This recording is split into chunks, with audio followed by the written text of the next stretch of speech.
So welcome to the next session, session number 8, about post-colonial perspectives on knowledge production. And we have 3 lectures, 3 presentations, 20 minutes each, as we all know. And afterwards, a discussion. So I would also suggest today that after your presentations, we gather questions, and then you will have the opportunity to, first of all, the audience to ask the question, and then the panelists to answer the questions. And we are going to follow the sequence suggested by the organizers. We have 3 presentations. The first one by Jan Kuśmirski, researcher and curator, now in Warsaw, or where?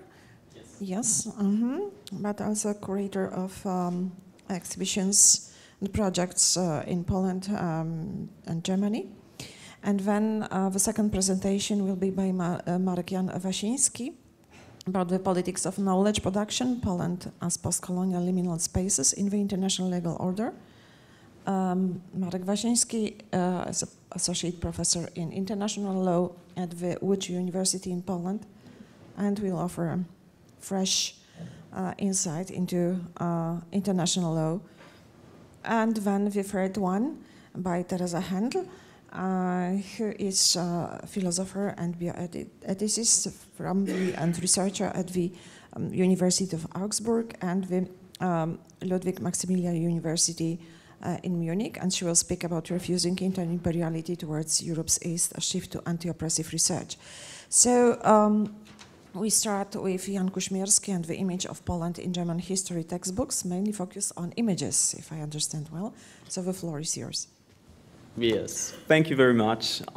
First of all, I would like to thank the Pilecki-Institut, the organizers of this wonderful conference. I've heard so many great lectures so far, and I hope you will like it. And this my perspective. As far as I know, I am one of the youngest speakers here, so I hope this my perspective it will be valuable and interesting for you. Firstly, I would like to start with my personal story from my family, because my grandpa, he would be very proud to see me. Unfortunately, he is no longer with us, but as a Polish historian and Polish soldier and veteran of the Second World War, I guess he would be very happy. And this is not a joke, but a fun fact. My grandpa, she was German, and my grandma, and he convinced her to learn Polish and become the Polish citizen. So it's a story from my family that inspired me to create such a research. Okay, so I would like to say a few words about the structure of the presentation. Firstly, I would like to show you thesis, and then literature review, one example from the German textbooks currently in use, then another literature review, Polish perspective, importance of representations in history textbooks, why this is important and why we should talk more about it, and proposition of explanation of status quo, consequences of status quo, my conclusion, main conclusion, proposed solution, and the example of the first step on the long road to create more solutions. So, here. The image of Poland in history textbooks. Yes, the role of history textbooks is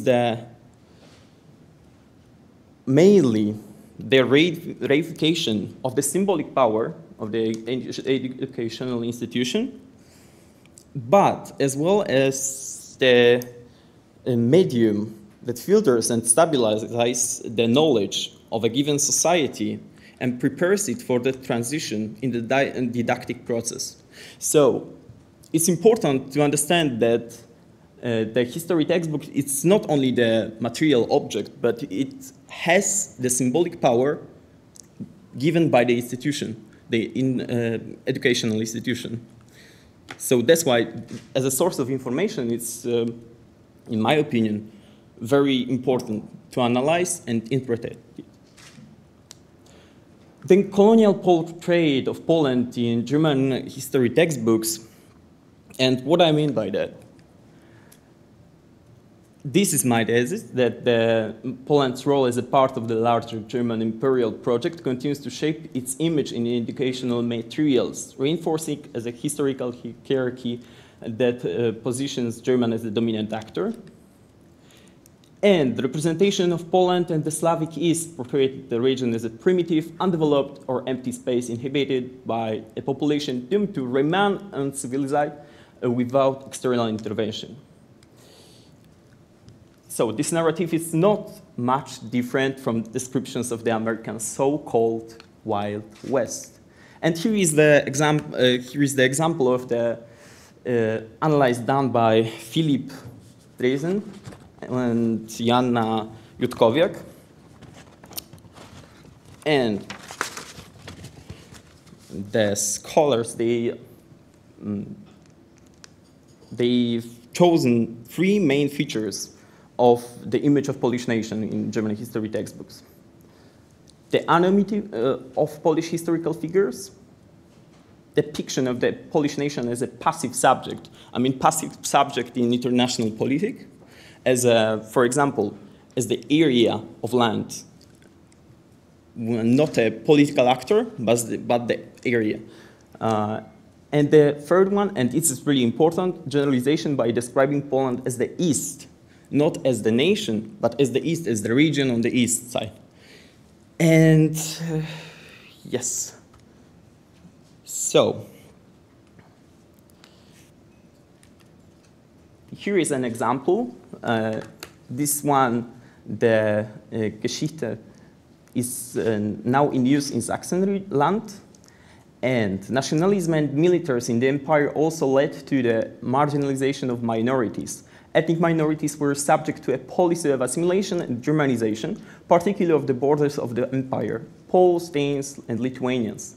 Only German was spoken in schools and in administration and institutions. Instructions and discrimination were enforced when acquiring land. It's a direct translation.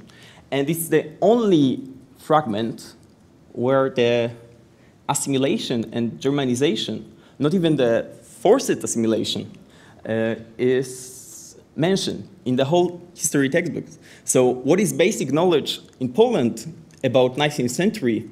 Here, it's only mentioned once. And it was a shock for me because I thought that it would be more emphasized in the history textbooks in Germany. So,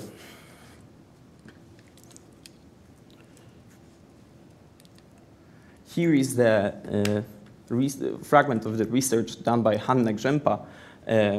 She was a member of the Joint Polish-German Textbook Commission, and she analyzed the 11 German history textbooks from different lands. And here, as you can see, is only in this particular context the Poland and Polish people were mentioned. So there is a German settlement in the east, personal union of Poland with Saxony, power and submission of Prussia, Austria, and Russia, one of the effects of which is the partition of Poland. Hambach Fest, demonstration at Hambach Palace.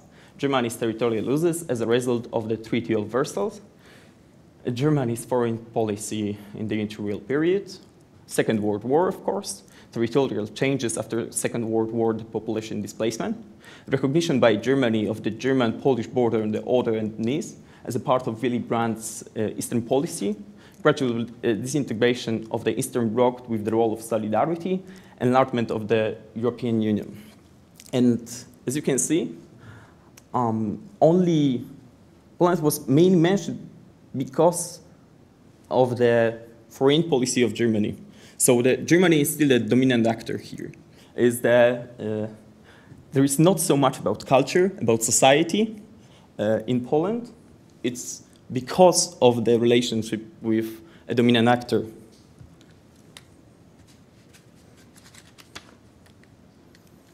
And here is part of my research about Polish history textbooks and the illustration in Polish history textbooks. 8% of the illustrations in Polish history textbooks are from Germany. After Poland and France, it is the third area from which the illustrations in the educational material originate. So for Poland, this is still one of the main points on the map to compare it to mention in the history textbook. On the other hand, in German history textbooks, it is less than 1%. It's like, for example, in after mentions German history textbook, the Geschichte, the only image from Poland, like the portrait of the woman from Poland, was Rosa Luxemburg. And the description below the image was Polish-Russian philosopher. So it was a shock for me, and that's why this presentation is more like an introduction to the research about the image of Poland in German history textbooks.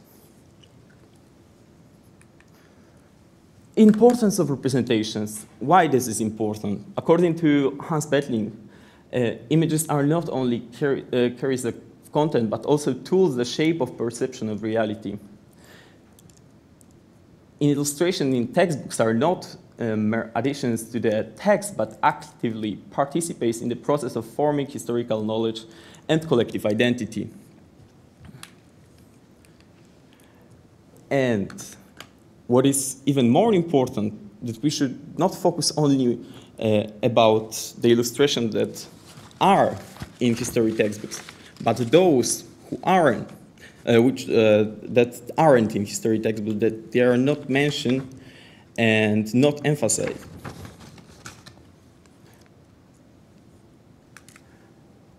Yes, and David Friedberg points out how images and illustrations shape as well as reflect social beliefs. Illustrations in history textbooks are not only an educational tool, but also an ideological one. And the absence of one are also ideological. Yes, here's my proposition of explanation of status quo. In Wallenstein's word system theory, of course, it's a brief summary of very complex theory, but the core countries are rich and dominate trade, the peripheral countries are poor and provide raw materials, and the semi-periphery lies in between with some economic development. This structure creates a global hierarchy in which wealth flows from the periphery to the core, maintaining inequality. And yes, I believe the same pattern is still present in German history education. The Poland is the peripheral area and Germany is the center. The formation of identity and political consciousness based on such schema must lead to conflicts. And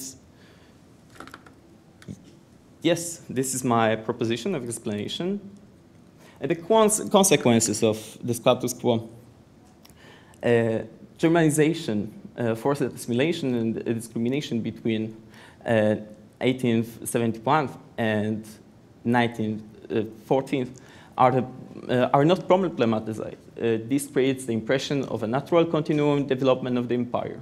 What is basic knowledge about the 19th century in Polish historical education is a side trait in German education, often omitted or downplayed. The legacy of German colonial policy in Poland has left an indelible mark of the historical consciousness of both nations. The narrative of the times continues to shape contemporary discussion of history, memory, and responsibility. Understanding those dynamics is crucial to fostering dialogue and reconciliation between Germany and Poland.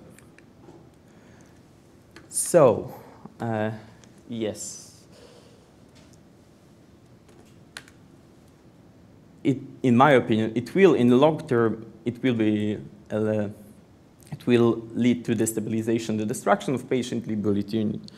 So, conclusion, and the main conclusion, there will be no unity without mutual understanding.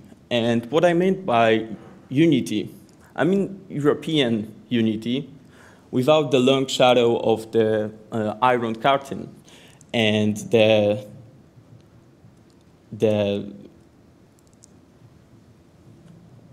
form of Western and Eastern European, different Europes, different dynamics.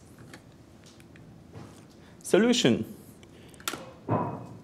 Cooperation in the development of educational material at international level. In my opinion, here is an example. It's an output of the joint German-Polish textbook commission. It was founded under the auspices of the UNESCO Commission in Poland, in Germany, in the 70s. And right now, it was finished, the last chapter was finished in 2020. In July, Ministry of Education, Polish Ministry of Education, authorized the latest volumes of elementary school, for the elementary school. For now, it's only for the elementary school.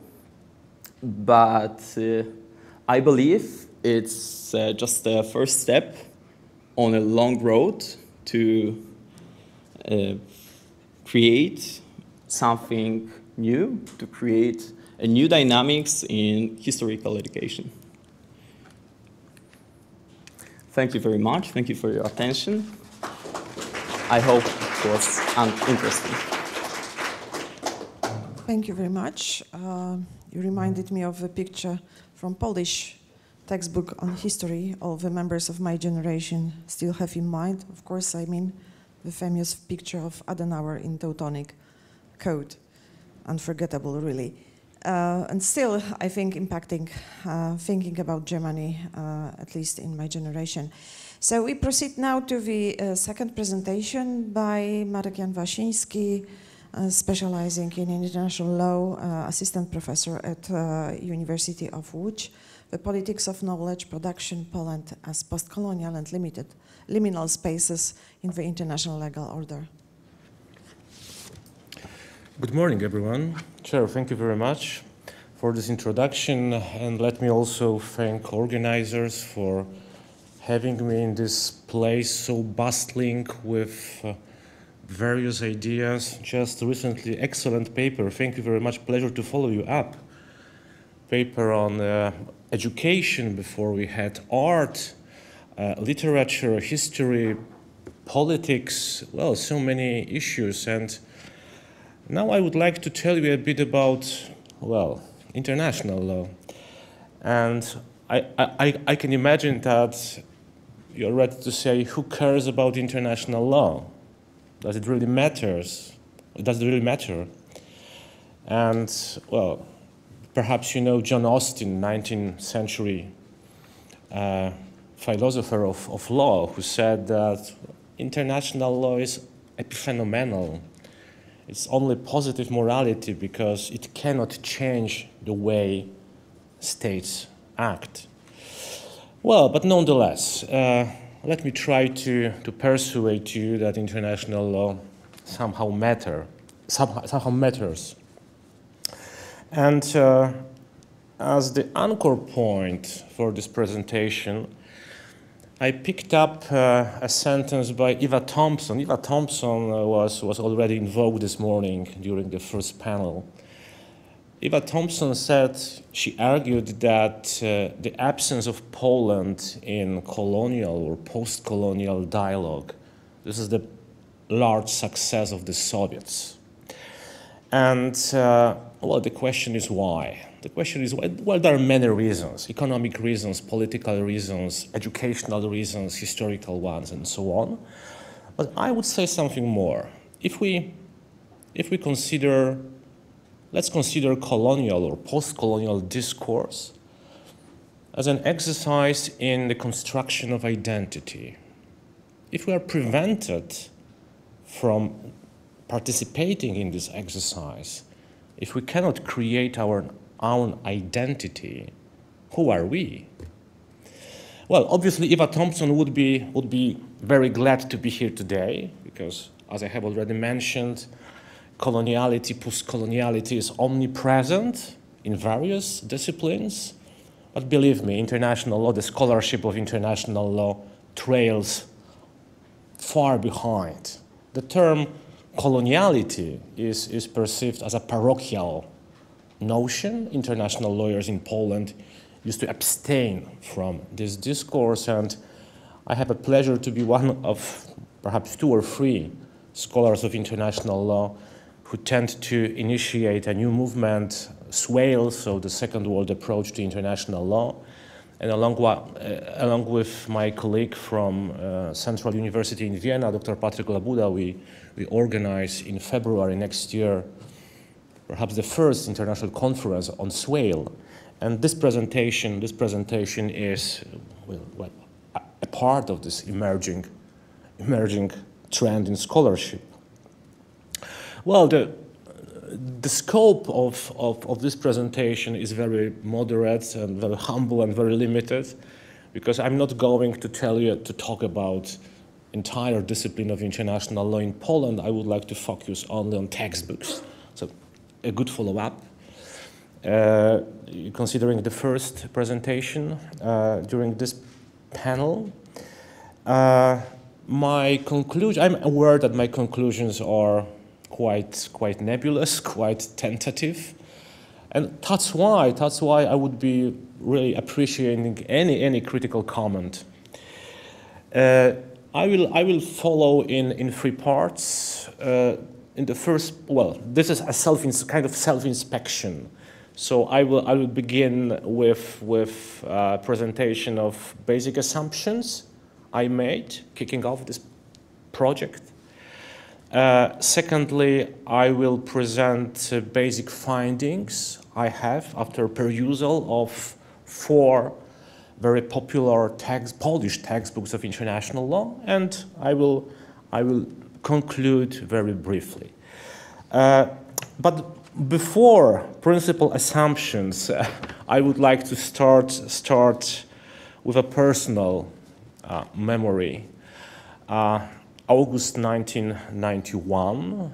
So I was 19. This was my last summer before entering the Faculty of Law. This was, well, I remember, perfect summer, very hot one. You know, the spring was in the air. I was very young, and, well, the world outside was also full of optimism because this was the second wave of decolonization. So many new states appeared on the political map of Europe, for example, Estonia. I mention Estonia because the first president of independent Estonia, Lennart Meri, by the way, he was a writer. He was a writer not so popular as his Czech counterpart Havel, but he was also a good writer, prolific writer. He said, well, once he was asked what did he think about, what he thought about nuclear tests undertaken by Pakistan and India at the time. And he replied saying that, you know, nuclear weapon of small states is international law. That's a good catchphrase, right? Nuclear weapon of small states is international law. If I were an author of a textbook of international law, I would definitely pick up this sentence as a motto for my textbook. And you know, roughly at the time I started my legal studies, next year, 1992, I kicked off my course of international law, and I put my fingers on the first textbook, so on this nuclear weapon of small states.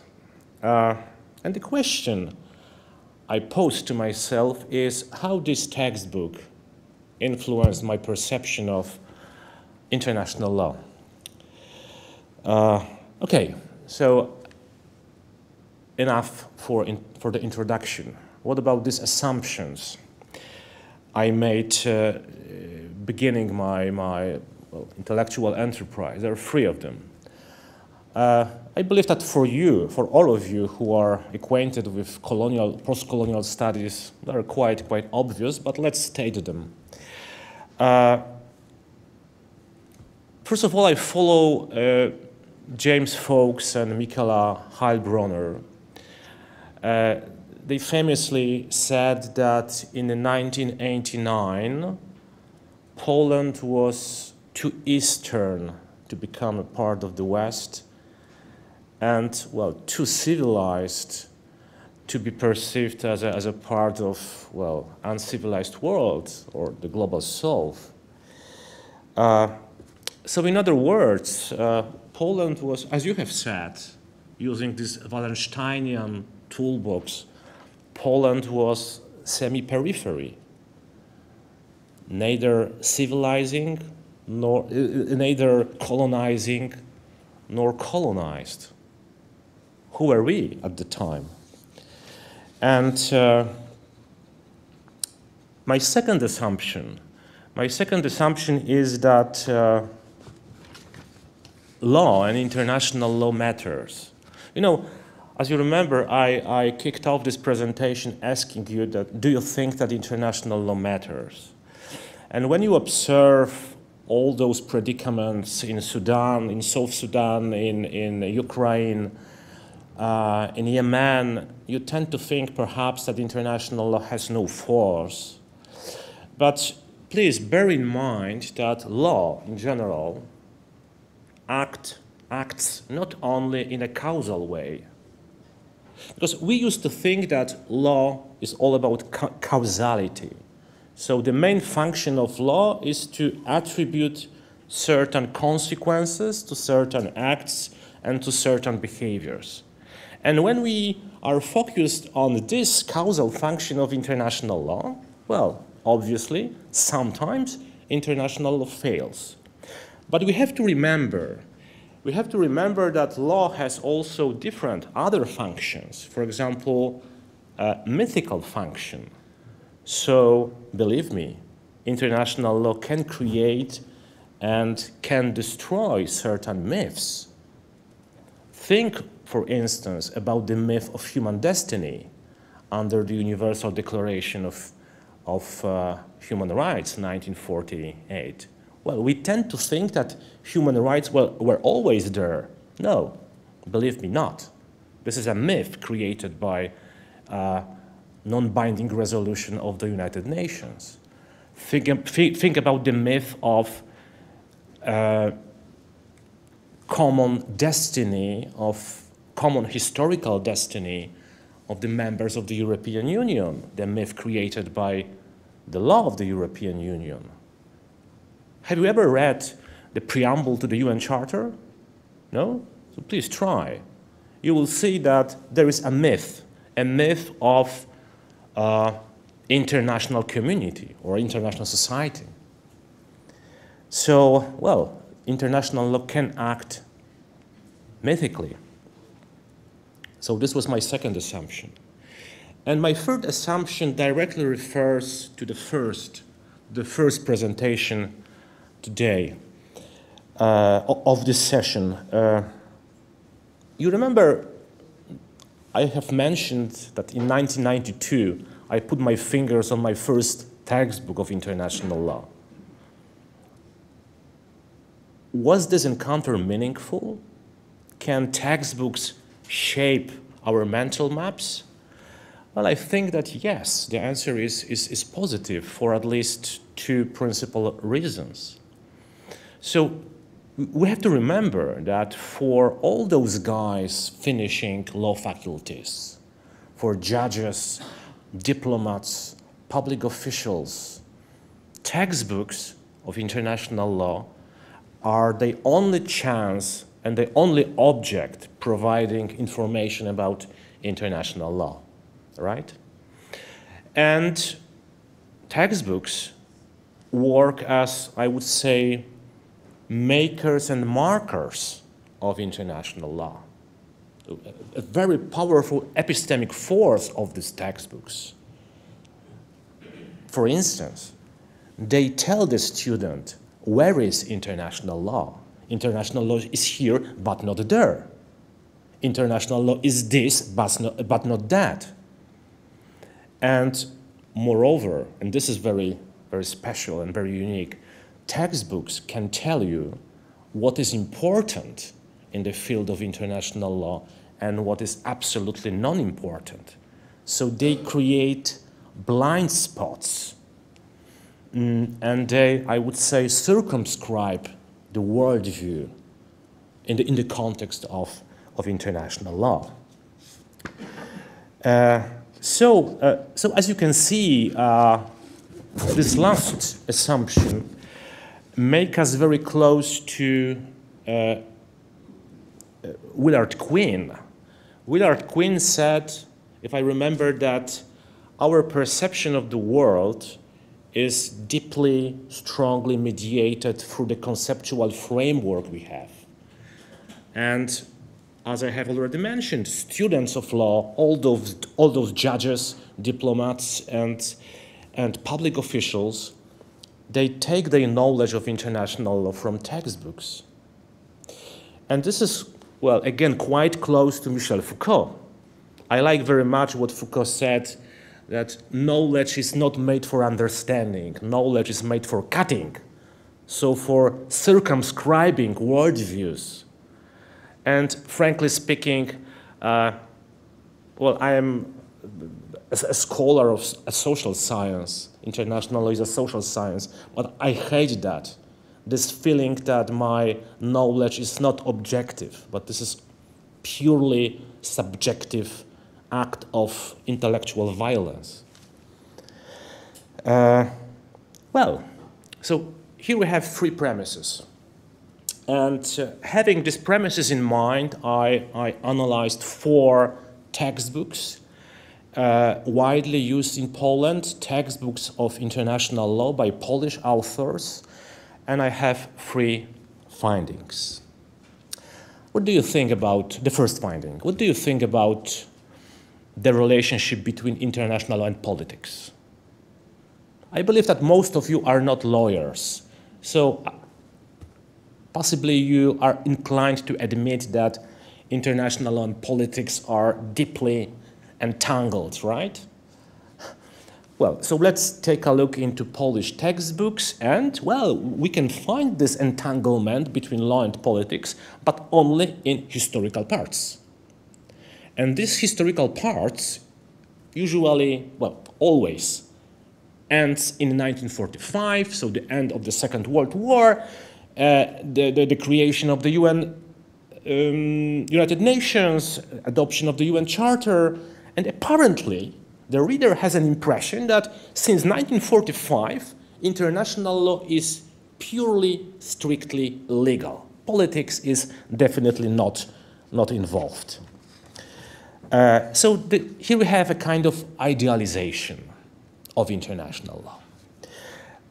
The second observation, regionalism.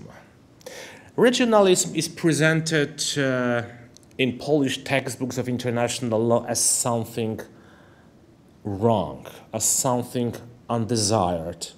This is not a platform to articulate regional perspective, but something that breaks down the unity of international law. Well, sometimes authors mentions regional approaches, for instance, the Soviet approach to international law, or a socialist approach to international law, which is a matter of the past, not relevant right now, or they mentioned the Muslim state approach to international law, and believe me, not a single word about the 12, so the third world approaches to international law. Not a single word. So we have the second feature. We had idealism, now universalism of international law. And finally, what is the content, the table of content of this Polish textbooks? There are huge tracts about highly convoluted, highly theoretical issues dealing with the creation of international law, how customary international law is created, what are reservations to treaties, very technical issues. There are huge tracts about that. But can you believe that there is a single chapter about WTO, about the World Trade Organization? Not a single chapter about protection of environmental law. So not a single word about issues that are politically and economically paramount. And you know, I think that, well, there are some technical chapters dealing with certain more specific parts of international law. But for example, the outer space law. Who cares about the outer space in Poland? About the law of the sea. Show me students who care about the law of the sea in Poland. So, in other words, international law is perceived by students who read the textbook as very, you know, expertise, something for diplomats, and having no real impact on our lives. To sum up, this is a very general conclusion and perhaps oversimplification, but in my opinion, these Polish textbooks of international law, they mirror the structure and the content of very famous and popular Western textbooks of international law by Malcolm Shaw, by Ian Brownlee, for instance. And, well, they create a vision of international law that is universal, non-political, and a very expertise, technical discipline. And we can interpret these three findings in different ways, but, well, let me be effective or impressive. I would like to interpret this in the context of Lacan, Jacques Lacan, psychological work. You know, you remember I kicked off telling you that colonial studies or post-colonial studies, this is all about construction of our identity. And if the self wants to identify itself, it has to differentiate from others. And Polish scholars of international law did not undertake this process. We took some patterns from the Western Academy, and in this way, we tend to think, we international lawyers, we tend to think that we were colonizers, those who created international law to strengthen the grip over colonies, whereas, at least partly, Poland was colonized country, colonized state. So this is quite far away from authentic self-awareness. And I end here. Thank you very much.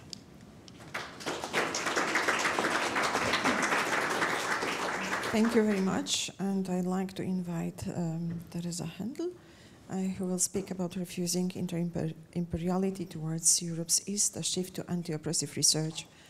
Tereza Hendl is a philosopher and ethicist working at University of Augsburg and a research associate at the Ludwig Maximilian University in Munich. Thank you for the introduction, and thank you for having me. I'm glad to be here. I will be starting on quite serious note. I want to acknowledge that I was in this room before, around a year ago, in January 23, and that was still is one of the rare events that I saw in Germany. It was on Russia's war of aggression against Ukraine. That I thought did some justice to what Russian imperialism is and what it has done. And it did it from a perspective that centered the perspectives of the directly oppressed societies instead of the perpetrators, which I found very important. And I particularly appreciated that that event also included talks about the use of sexualized violence and rape in Russian imperialism, because already as a student in my 20s, I wrote a textbook chapter that traced the use of rape as a weapon of war and imperialism, and it included an analysis of the rape of Czechoslovak women during the Soviet invasion of Czechoslovakia in '68. So I've been tracing the trail of harm from Russian Soviet violence for some time. And I also want to acknowledge that a year ago in this room, is this working? There was Victoria Amelina, Ukrainian novelist and war crimes researcher, who was speaking about her work of tracing Russian war crimes and crimes against humanity. She was injured by a Russian attack at a restaurant in Kramatorsk. There was a frequent meeting of Ukrainian intelligentsia. She was hospitalized later, and I was hoping that she would make it through and she would get to see some of the justice that she was trying for in her life. But that didn't happen. And so there are many of us who will take and carry that struggle for justice further.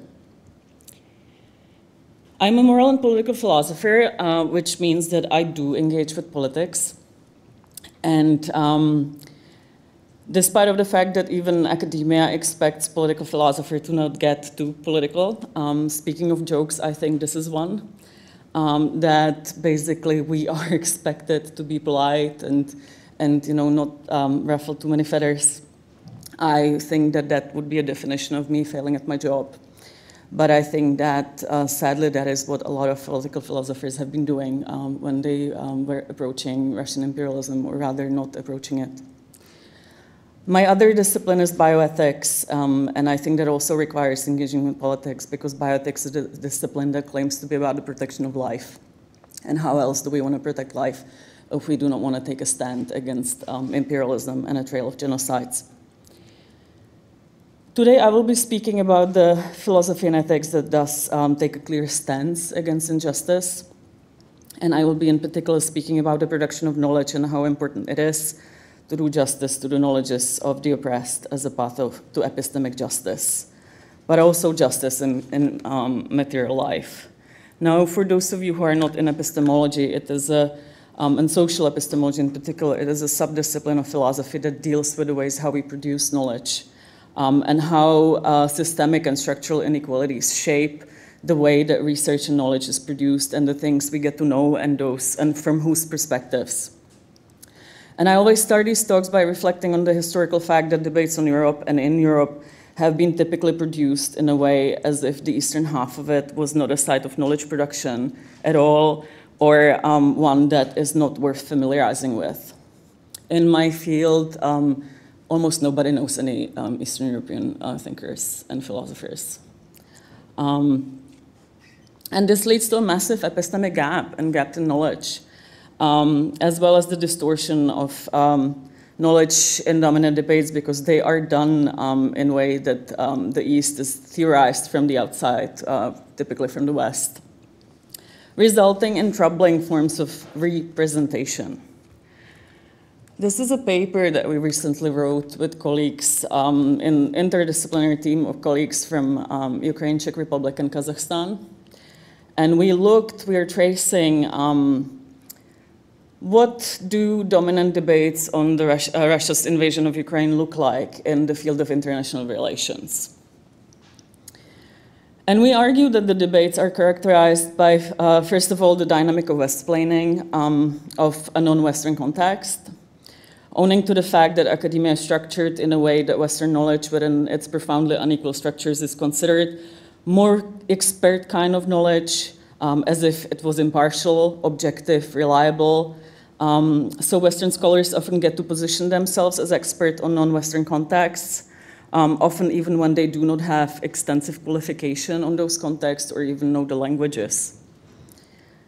Further to this, we observe the dynamic of inter-imperiality, and this is a concept that acknowledges that there are more than one empires and they interact with each other, and that shapes also the way they behave. They act often in intertwined ways, and that certainly has been the case of Germany and Russia, including in the version of the Soviet Empire.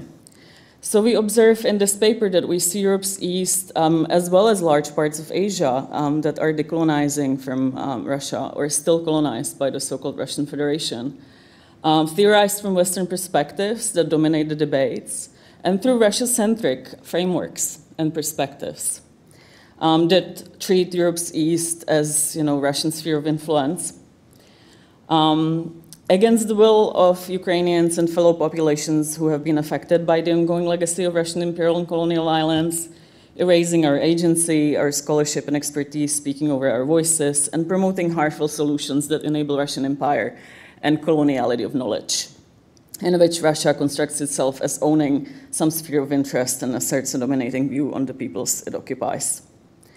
And we also argue that, unfortunately, epistemic imperialism is also replicated from global South decolonial scholarship a lot of the time, not because the societies would be in an imperial relation to us, but because much of the canonized decolonial scholarship is selectively preoccupied with Western colonialism and replicates Russian colonial narratives, constructing Russia, and especially the USSR, as an anti-imperialist force or as the useful enemy of my enemy who becomes a friend. So it's a very campist kind of framework as we critically analyze these patterns. And you can access this paper, it's freely accessible. We're very happy that it's been viewed over 12,000 times, so it's within a few months. So it's getting some traction, and it also won some quite meaningful awards, so we're hoping that it will be an intervention into the canon. However, while this shift will hopefully take some place, in the meantime, the inter-imperial knowledge production continues. And an example is German philosopher Jürgen Habermas, who has written on and given interviews in Ukraine in ways that typically speak over the voices of Ukrainians. He, in this text, did not engage with one Ukrainian thinker, which is really concerning. One would hope that a German philosopher would want to theorize Europe's East, and would want to avoid theorizing it from some quasi-superior German intellect, given the legacy of Germany towards Europe's East. And what also concerns me that I have had interactions with German philosophers of my generation, and they endorse his style. They even recommended his text to me as interesting, that I should read them. And through conversations, it became clear that they did not even notice what was missing in them, and it did not disturb them, which I find deeply disturbing. So it speaks to me also about the extent to which German academia has not really de-imperialized itself when it comes to Europe's East. Here on the left, we see a historical image of Jürgen Habermas in Hitlerjugend. And on the right, we see a Nazi pamphlet that was distributed around the same time, which was a piece of Nazi propaganda about Eastern European Untermenschen subhumans. And I recommend this article by Adam Tooze, who actually looks at Jürgen Habermas's legacy in detail, and where I found this image, he problematizes his legacy also in this context. I recently went to Normative Orders in Frankfurt, where Habermas used to work, and I gave a talk as part of a group of philosophers who deal with global health justice.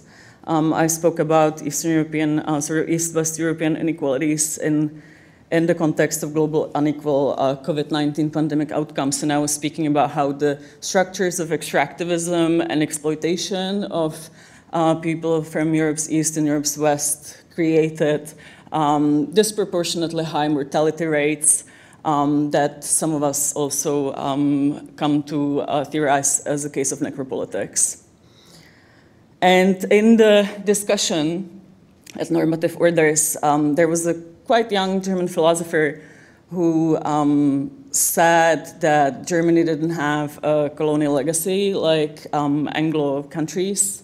So I also want to challenge a little bit the kind of notion that was spoken about during this conference that Germany is accounting, for example, for the colonialism in Namibia, because this philosopher also erased that. So I think in terms of state and law, there is some recognition of government and reparations, but also the Ovaherero and Nama are saying that they haven't been engaged properly, so it's not a very reparative process, and they do not find the compensations dignifying. But coloniality towards Europe's East, I see that denied regularly, more often than not. When I encounter those debates, I like to provide this quote by Reinhard Heydrich, who was a high-positioned SS official and occupier-in-chief on occupied Czech lands until he was assassinated in the biggest success of Czechoslovak anti-Nazi resistance. And so let me read it out. Deprive the people of their national consciousness, treat them as a tribe and not a nation, dilute their national pride, do not teach their history, propagate their language as inferior, imply they have a cultural void, emphasize their customs as primitive, and dismiss independence as a barbaric anomaly. And I trace these kind of narratives, and I shall add that I've been putting myself through the ordeal of doing a very close reading of Mein Kampf, tracing the way, in particular, how Slavic populations are racialized in the work, because I think that this has been under-researched and under-problematized, and I'm tracing the continuities of that from the past to the present. And here is a picture of actually myself and my grandmother. Speaking of her grandparents, this is her up north in the Czech Republic. Half of my ancestors are Czechs from Sudeten. So I grew up with the testimonies of what Nazi Germans have perpetrated in that area, and I've grown up with the impact that it has had on my family. And I've also grown up with the testimonies of what has been done to the few people who have collaborated with Nazi Germans. And I think that this is also missing a lot of the time in the ways that we reflect on collaboration, that those who collaborated with Nazi Germany in the Czech Republic, that has been seen as the lowest low that one could have possibly sunk to. And I appreciated the first talk at this workshop that was looking at the myths, and I was happy to learn about this at time, because I'm currently writing a piece with Polish philosopher Anna Zielinska and clinical psychologist Judith Namer, who just recently got her Portuguese citizenship after her Jewish ancestors were expelled from Portugal, and we're writing about how debates on anti-Semitism, racism, and empire are often disconnected in German debates, and how we need to connect them together to trace the continuities of these phenomena. So this will be coming up. This is just the continuity of inter-imperiality in the present in German debates and media. Where, for example, on the left, a German TV channel asked their viewers whether Ukraine should give up some parts for peace, and we see continuously these debates that Ukrainians are being spoken over, and Germany is having these discussions about what should be done with Ukraine, centering Russian perspectives. Ukrainian psychologists have said that asking for surrender under conditions of asymmetrical war of aggression can be perceived as a form of psychological violence. This is also what protests against Russian imperialism looked like the day before the full-scale invasion in Prague, where the population quite clearly connected the legacies of violence with what has been done with Sudeten and Czechoslovakia, that it was sacrificed for peace and it didn't stop a war or a genocide. So to some of us, that serves as a warning. But I want to talk about some hope towards the end. I know I'm running. Oh, cool. I still have 5 minutes. That's perfect. Some hope. We need different debates.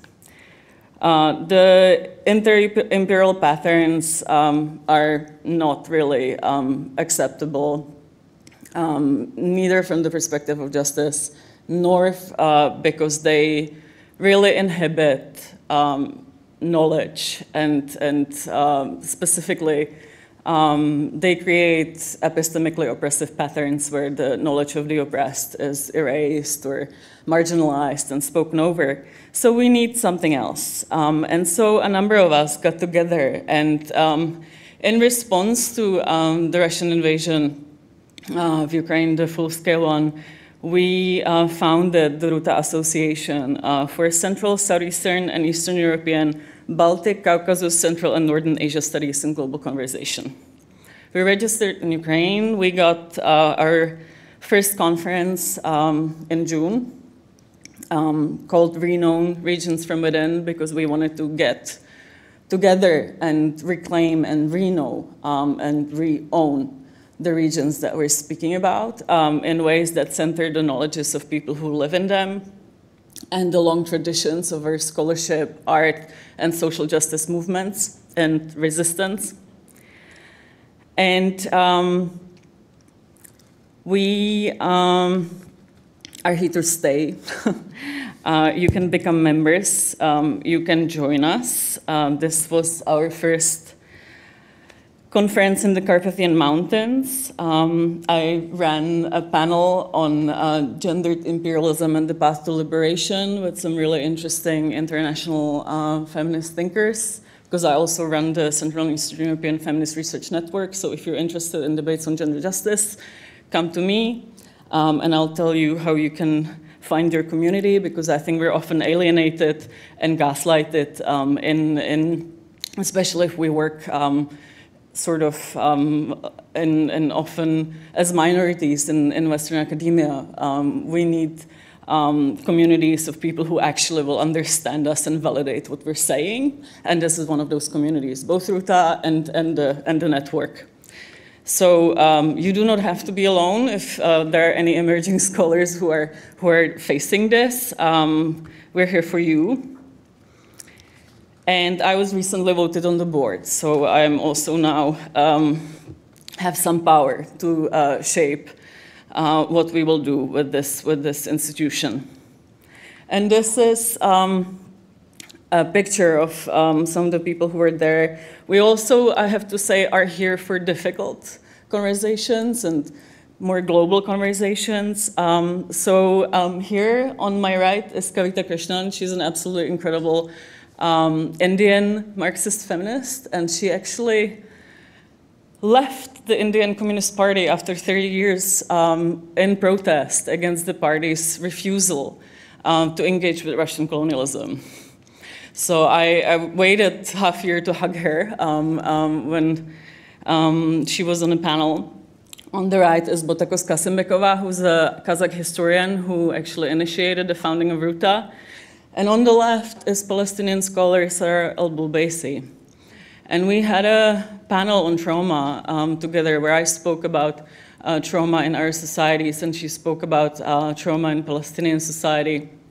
And this was also a response to us finding out 2 years ago that, from this article actually, that Ukrainians are the highest foreign-born population in Gaza.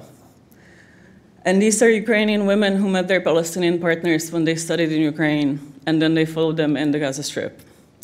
And so we sat down and had a discussion about what this means for Ukrainian Palestinian families, both for those who live in still Ukraine and those who live in Gaza. How do we navigate this? How do we navigate the fact that people are facing violence in both contexts? And what does it mean for our global solidarities, for global debates, for debates on dehumanization, and also debates on who are the people that our own societies are dehumanizing. And for example, I'm very unimpressed with Czech society and Czech debates where I see dehumanization of Palestinian civilians in the moment. This is just a picture from our last party, and something I want to mention again that gives us some hope. At the last day of the conference, we had this spontaneous dance to a lot of music from our regions. And I was walking around the dance floor, and I overheard this young scholar say, I danced with 5 people I cited. And I just thought, this is the kind of joy that epistemic shifts and revolutions give you. This can be our revolution because we can dance. It is the kind of thing that when we're reclaiming our knowledges, it gives us a different kind of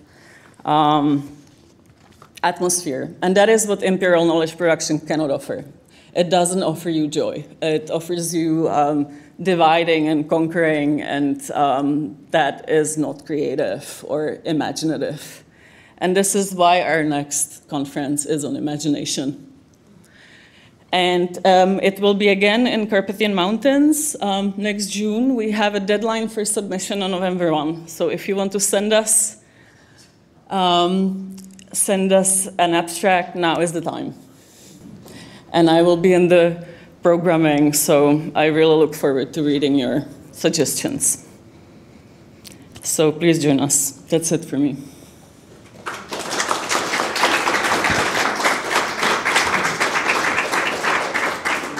Thank you for the 3 very insightful presentations, which I think gave us enough to start the discussion and start the questions. So I'm opening the floor for questions or comments.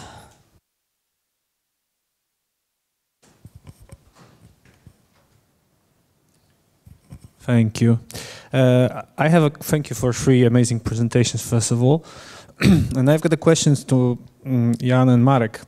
First of all, because you both mentioned word system theory and Wallerstein, and the Wallerstein, late Immanuel Wallerstein was mentioned during this conference a couple of times. And I have my doubts about it, because you were both talking about the production of knowledge, you were talking about the cultural hegemonies, you were talking about the way how the regions in particular places are presented in both textbooks and international law. And I don't really see the connection with Wallerstein. I mean, like, his theory was clearly the criticism towards the capitalist system of power and economy, which operates and exists in longue durée from the Renaissance, from the Middle Ages, basically, in Italy, and that was his criticism about this economic power relations, which are not allowing the semi-peripheries and peripheries to develop fully. And I don't really see how it's applicable in what you were saying. I mean, you can use Gramsci, you can use Foucault, which was mentioned, but I don't really see Wallerstein in here. And it's generally like my thought after these 3 days of deliberation, that actually we were talking about post-colonialism, we were talking about decolonialism, and decolonialism is very much about the critics of capitalism. And I didn't hear any proposal towards, for example, thinking of the imperiality of Russia and what is going to happen in Ukraine when the war will be over, towards this creation of new economic system. So maybe some thoughts about that.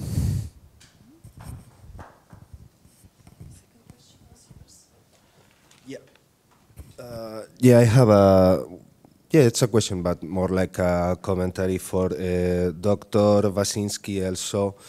And yeah, talking about international law, I was wondering how the institutions, organizations that deal with international law are reflecting about the challenges that now we are facing actually in this situation of this war of aggression of Russia against Ukraine, and how prominent speakers of the infamous government of Russia are mocking about international law publicly, and how they confront our international law and our Western values that we have given ourselves with the blood of our ancestors, and how they defiantly say publicly that they don't need to follow international law.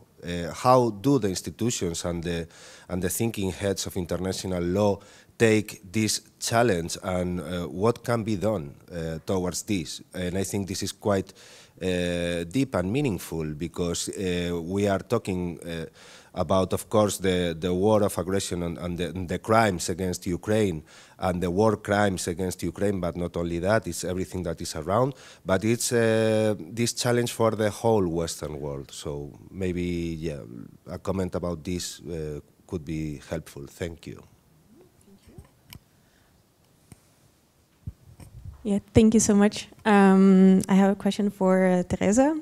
Firstly, thank you for all your amazing work. I've been following you for a while. Big fan.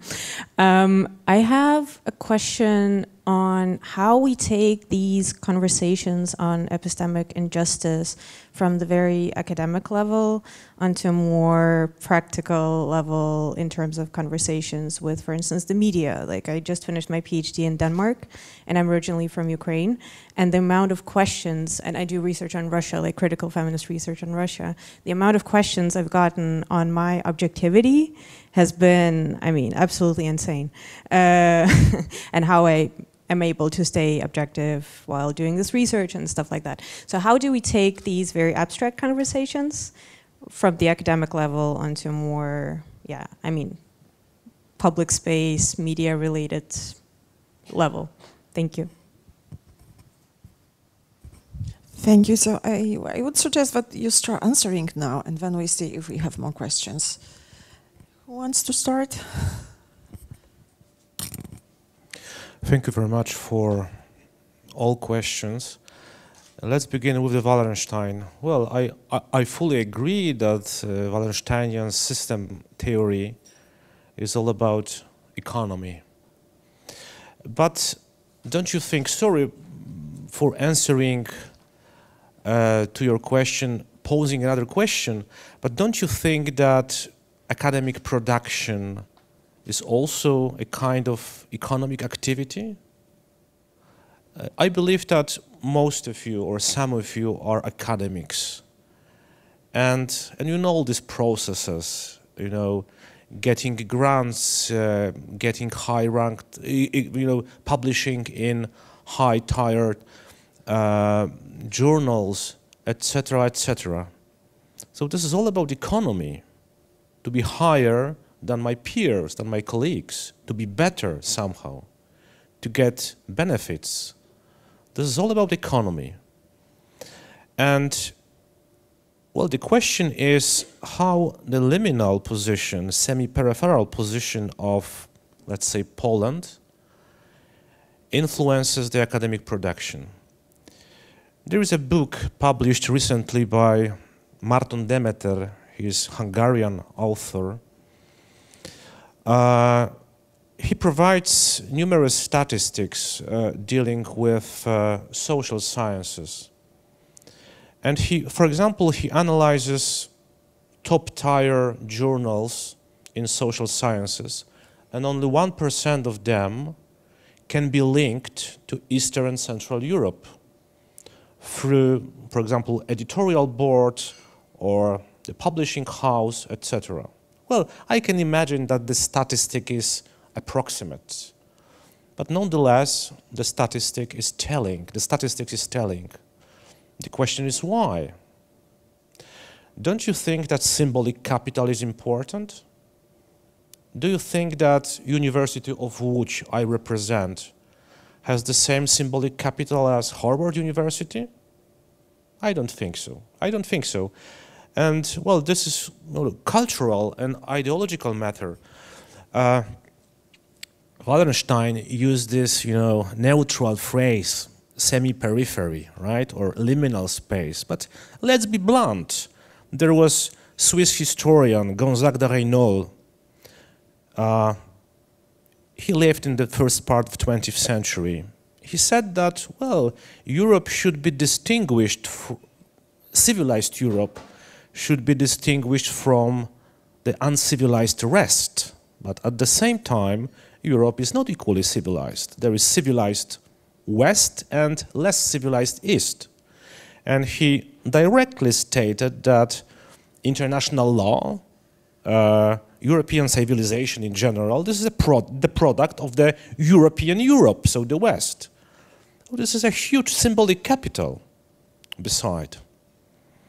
And that's why I think that we can, perhaps metaphorically, use this Wallensteinian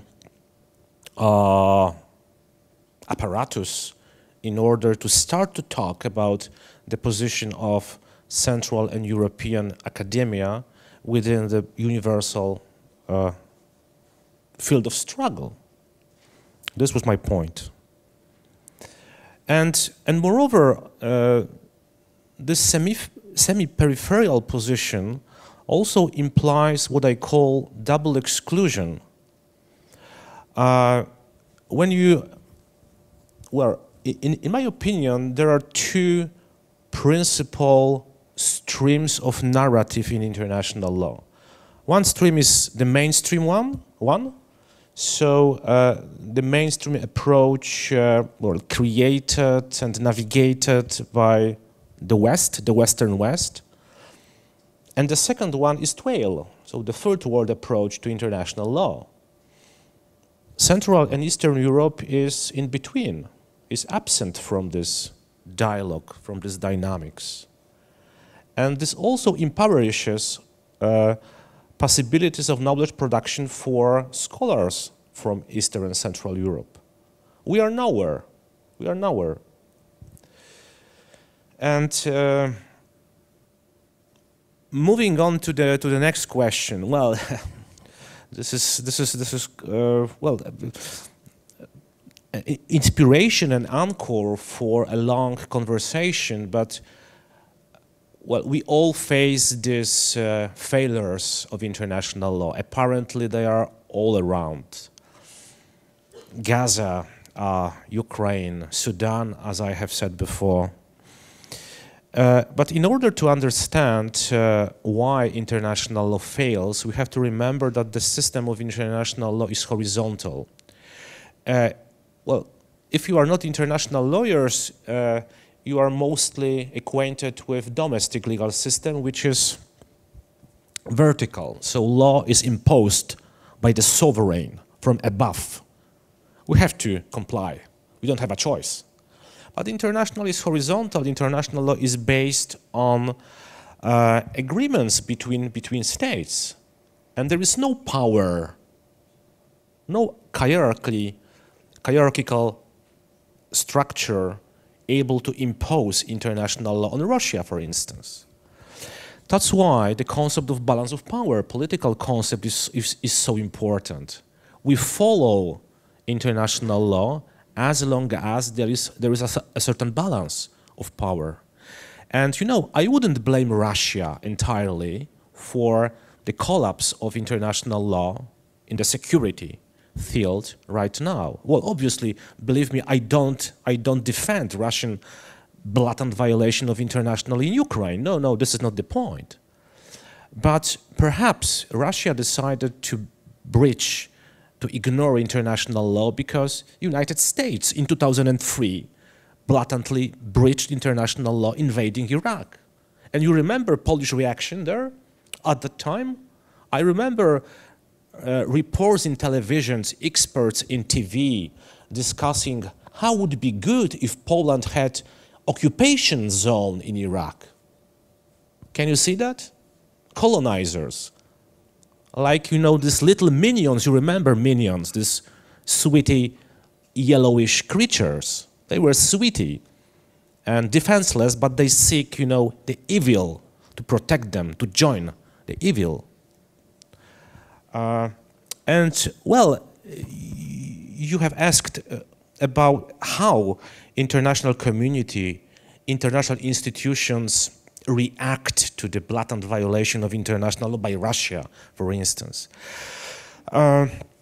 Just recently, in September this year, United Nations General Assembly adopted a very important, though non-binding resolution with a very telling title, The Pact for the Future.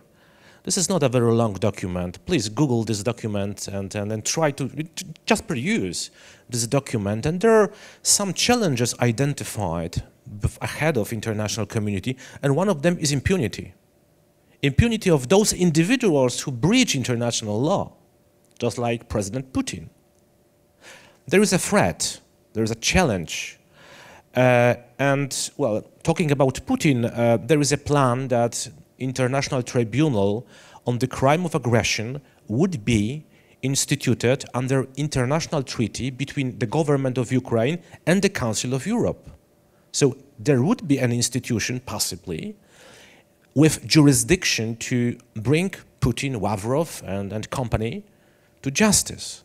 But there is obviously the problem of legitimacy of this institution, the problem of the feedback of the global south, Russia, China, BRICS states, right? But remember, this is a horizontal system. Thank you. Thank you very much for your comment. What can I add to such a fantastic and fulfillment answer? I think that Wallenstein model is, model done by economic scholar, and I understand it. But the production of knowledge is the production of non-material good, and we can treat it like that. And of course, Gramsci, Althusser, or Foucault are also very important, and it's important to remember of their theories. In fact, in my master thesis, I've mentioned them and I've used their theories, but I cannot see any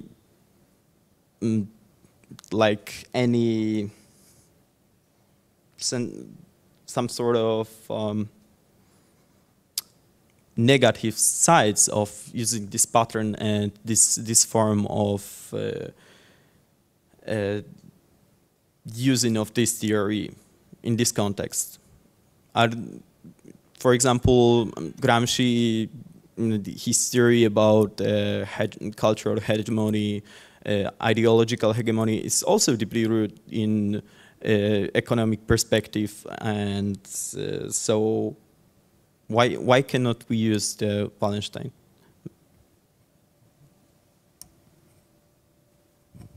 Thank you for your question.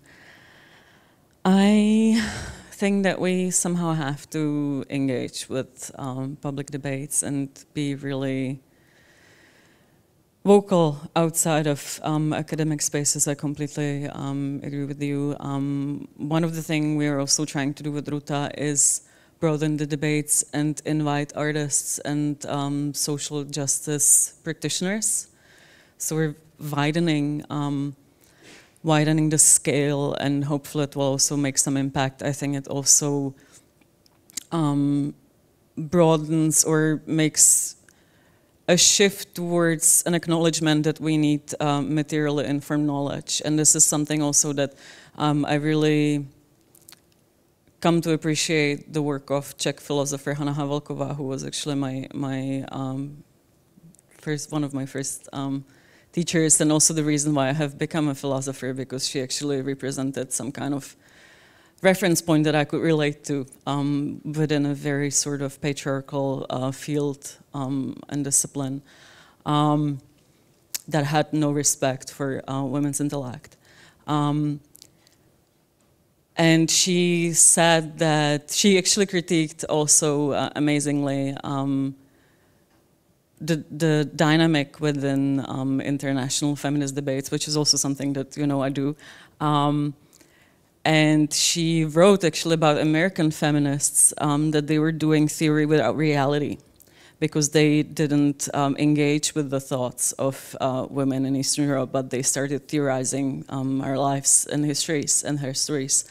And so I think that the push against theory without reality needs to also go through engagement with people who are doing politics in practice, be it activism, because these are also the people who actually change the realities that we're living, right? Like we as people who are academics who also often publish, sadly, in journals that will be read by the converted. I think we also need to find ways how to get that knowledge outside of these kind of niches. That, for example, also to me, speaks to the necessity of being on social media, and this is why I'm still on Twitter or X or whatever hell it's becoming, increasingly more fascist, but it's sort of,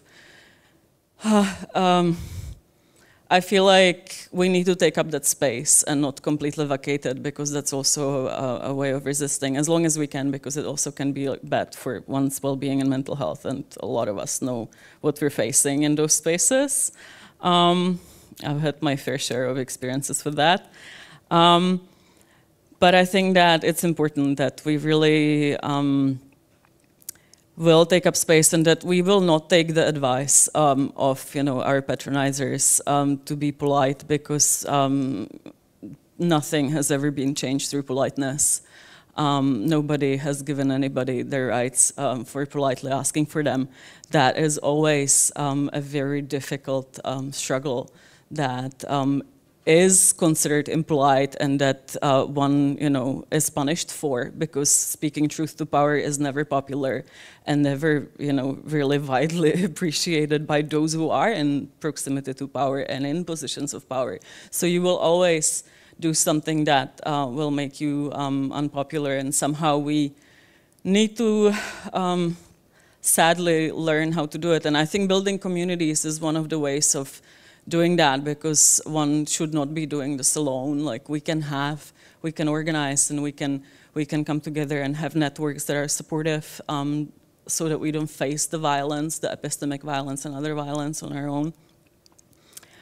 And I think that we also need to engage with, because I know these experiences of like, oh, you're so biased, because, which is very interesting in a way, that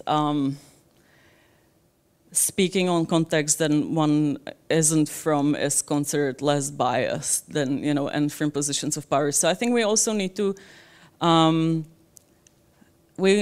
shift the burden, the burden of proof, and also shift this into questions of what do you think makes those people who are speaking in the media actually the people who you think are less biased and who are, delivering the reliable so-called information, because you know it as well as I do when one digs under the surface who is published in the media, where they come from.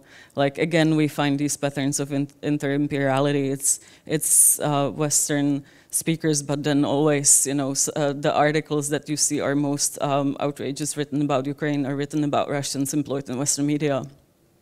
So how is that, reliable, objective, or unbiased? And I think that making these patterns visible, creating different canons, building communities, and engaging with public debates is important. And for example, just one last thing I will say on this, I recently made a decision that I struggled with, but I and Selby Durdieva, who's an incredible scholar, legal expert, we wrote together an article for the special issue on the legacy of Angela Davis.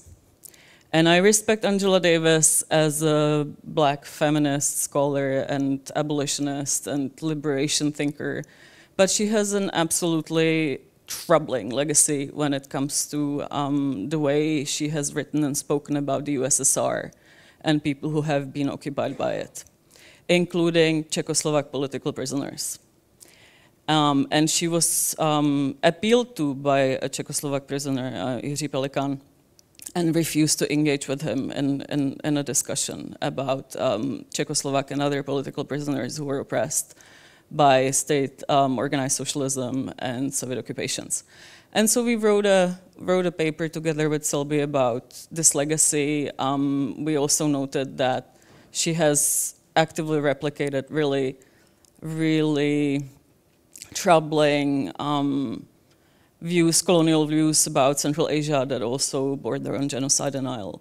And we decided that we will publish this in that special issue, which is American Communist History, which is a journal that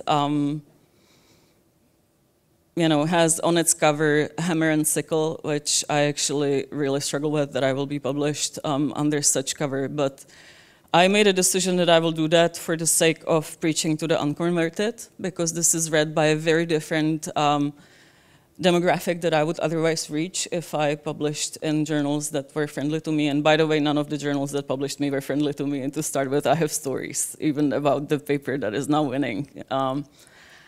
But I think this is important. I think it will create probably a total storm on social media in the future, but I will be in that storm because it's really time.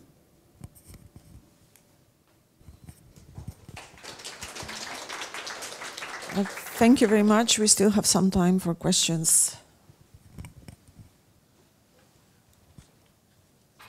Yeah. Thank you so much for your amazing talks, and thank you, Tereza, for mentioning Victoria Amelina. Like, I believe that if she were alive, she will be with us on this pathway for seeking justice and seeking also epistemic justice. I have a question, like for both of you, for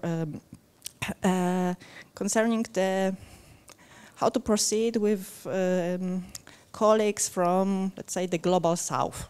I doesn't like the term, but let's see, but use it for a moment. Like when I encountered the history of countries like Guatemala or Kenya, like Kenya had concentration camps even in 50s and 60s where people were beaten and castrated, and then I thoroughly understand why the people from global south do not support like the Western bloc in matters, for instance, in fighting Russian imperialism, or nowadays in fight for the freedom of Ukraine. Like the Russian lie about the junta in Kiev wouldn't be so powerful if it weren't the actual juntas organized by US during the Cold War. So when the people from global south accuse us, like unfortunately, they are right about they accuse us of the hypocrisy, that why bombing hospital in Ukraine is for us more important than bombing a hospital somewhere else. But on the other hand, is this certain amount of hypocrisy not unavoidable on the level of international law? That if we have to pursue something like a balance and peace, then we'll always have to make compromises, and unfortunately those compromises will be on the cost of those who are the weaker parts.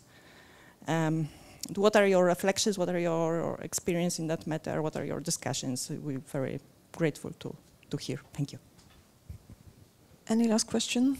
Okay, so I think we can finish questions, and now it's your turn to give answers. Will you start now? Thank you.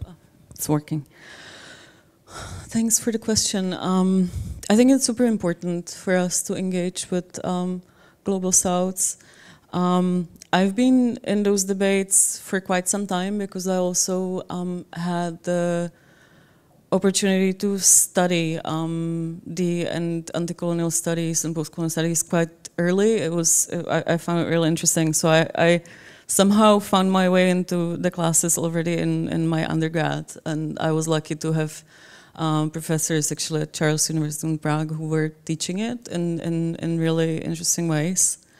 And then I went to Aotearoa for some exchange during my master's, and that's New Zealand. And so I, for example, studied Maori ethics, indigenous Maori ethics. So I also often in these debates am sort of ahead of time when it comes to how we're having them now in Ruta, because I've been following the discussions and learning from indigenous critiques for a very long time. So I often initiate these kind of debates in ways that are knowledgeable about a lot of discussions that were considered quite niche within the academic canon. And I think that there's a way of doing this because I think like us, these kind of knowledges were so erased and so disrespected that when actually one shows respect for them and knowledge for them, that's a really good start. And I think we can do that. And we have, many of us have been doing it as well for years. And I think that the fact that we are often not seen or known or read is a whole other issue, right, as well, because this is also something I encounter when I have these discussions that like, this doesn't exist, no one has been doing it, and I'm like, no, we have, but you know, like people from Global South, we also haven't made it into the canon a lot of the time, and that's something that we actually quite share, and this is also something that we can have discussion about. But yeah, I think one of the ways of having these discussions is really accounting for the complexity and how our societies have often been both oppressed and oppressors, right? But again, I really, for example, appreciate Polish sociologist Alex Levitsky, who has been writing about it, also about ambiguous racialization of Eastern Europeans, because she speaks about how, you know, Eastern Europeans within Europe and globally are in this ambiguous position of being racialized, but still in some kind of proximity, you know, to whiteness. If you are white Eastern European, if you are, for example, Roma Eastern European, you're not. And then it becomes even more complex. But I think we need to account for the difficult and complicated position that we embody, and often, you know, our societies have supported really troubling sort of and reinforced these hierarchies of humanity, and we need to account for that. But I think also, again, building, for example, on our anti-racist movements, and when I look at the Czechoslovak dissidents, which is what I do quite often these days, I find incredible people in there who have spoken against racism for decades. And we don't have to actually go elsewhere. We can build on our own traditions. I feel in these debates I'm always sort of also spoken to as if we needed to learn about anti-racism from the West, and we really don't have to.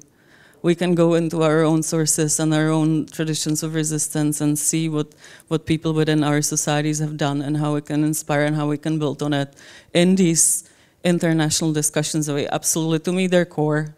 They're core, and I want many more people coming from outside of Europe to Ruta. Well, this is the question with absolutely profound consequences in many fields, from ethics to professional responsibility to international politics. I will try to answer this question in a simplest possible way. And I start with a story. I shared this story many times, so forgive me if you will hear this story for the second time. You know, as a part of my project on the Second World Approaches to International Law, I wanted to organize, and I want to organize, well, a seminar, a workshop at one African university. And the title of the workshop would be Eastern and Central Europe as a Post-Colonial Space. And I asked my colleague who works at this university, he's Paul, just to facilitate and to organize logistically the meeting, and he replied very positively. However, there was one caveat. He told me, please come, do come, but do not use the term or the phrase Eastern and Central Europe as a post-colonial space, because this would be perceived as unjustified appropriation of a term that is deeply perceived as a, well, African heritage. And, well, this brings me to the problem of who suffered more competition. Well, we suffered more under Brits. No, we suffered more under Russians, under Soviets. So this is this type of competition which reflects, I believe, the bipolar world of neo-imperialism. And let's be frank, we have two empires, and we, I mean, in Eastern and Central Europe, we are just these little minions. Just to survive, we have to seek the protection of the most powerful empire.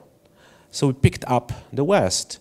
But, well, the problem you have mentioned has also very deep legal and political implications. Think, for example, about this plan to establish international tribunal on the crime of aggression, right? And I have mentioned that in order to make this tribunal a legitimate institution, this tribunal should be supported by the Global South. But the Global South is reluctant. The Global South is reluctant to support because, from their perspective, this would be the Western imperial institution. And, well, the arguments of double standards and hypocrisy are very vocal. And especially the argument of double standards. Scholars from the global South, or just politicians, or just common folk from the Global South are ready to ask, where have you been in 2003 when Iraq was illegally invaded, right? So, well, from the point of view of international law, the argument of double standards has no traction, in my opinion, but politically, this is really, really powerful argument. And is there any way out of this conundrum?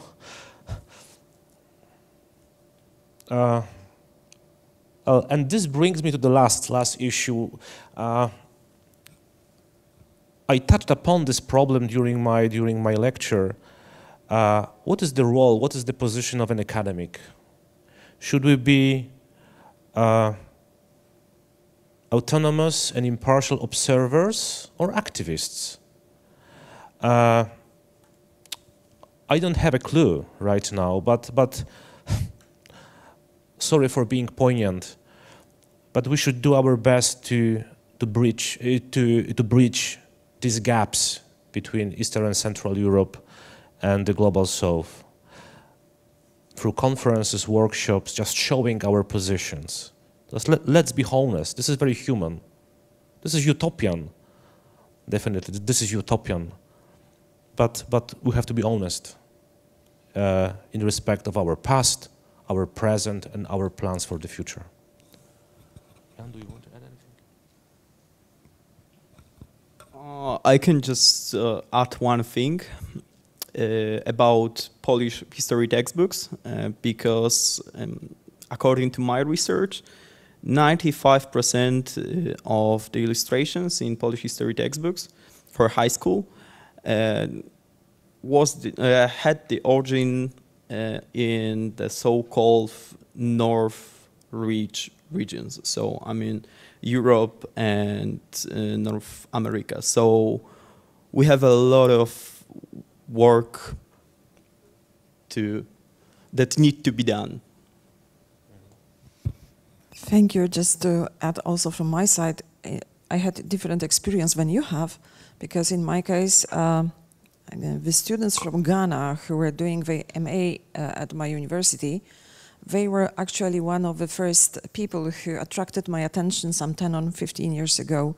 that we can also analyze Central Eastern Europe from the post-colonial angle. So they were actually quite convinced that it would work, and I think they were right, but they were one of the first students from Ghana. And we can observe also nowadays that foreign policy, at least in Ukraine and in Poland, observed this lack of actually any dialogue between Central and Eastern Europe and the former colonies, overseas colonies. And Sikorski, for example, addressed China in his yearly address this year, presenting Poland and China as victims of colonialism and trying to persuade China that Poland was also colonized by Russia. It was the attempt to change the Chinese perception of Russia, but with this post-colonial argumentation behind it. And you can find similar examples in the some addresses and speeches of Ukrainian foreign ministers. So, thank you very much. I think we can finish this session and this panel. Thank you very much for your presentations and for questions. So, yeah, really thank you for these inspiring lectures and stimulating discussions. Now, before I let you go into the lunch break, I have one little request we'd like to make with all of you who are here now, a group photo in the front of our institute. So, before we leave, everyone who's okay with that being on a photo, we would be really happy and thank you if you could join for it. And after that, you can go out for lunch, and we'll continue on 13:50. Thank you.